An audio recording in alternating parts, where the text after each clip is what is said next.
Maayong adlaw kaninyong tanan diha no mga idol. Karon na ata diri sa Talisay Litson Food Park diri mga idol. Ni suroy ta diri atong ibisita diri ang ilahang pagkaon nan diri unsa kanin to diri.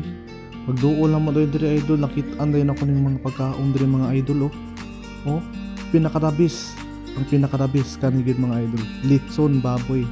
Sus ka pagkanindota pagkalami mga idol, crispy kay na ilang litson diri mga idol, lami pagtimpla mga idol oh.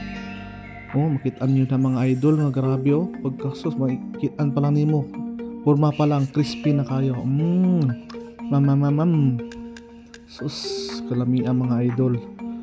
O diha mga idol ni kwanta diha ni palit gamay diha nya diri hangtong gitan-aw diri na ay gusto nya na puni kaning bat nila idol, lami kaning bat idol.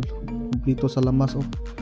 Lami kayo. So ari punta diri na mga squid, may mga isda nga barbecue na diri ang mga barbecue nga area mga idol oh.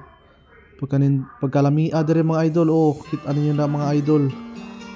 Gusto mong barbecue na anay mga isda na nga presko pa kayo na mga idol oh, lami pa kayo na kayo, lami kayo na mga idol. So kung sa tong kuan mga idol, ari mo diri makita nyo diri oh, ang mga tao daghan kayo nangaon mga idol.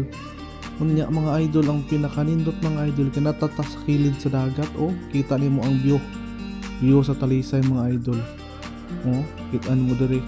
Unay nagbabay-babay na to mga idol oh, atong fans so diri mga idol ang atong gi-order kanira mga idol na isda pinakadabis ni Mountain Dew para matuk-an ta natay kuan ang litson mga idol. Pagkalami mga idol, litson mo diha crispy kayo ni unya ni palita gamay og bat maora mga idol kaon ta ani.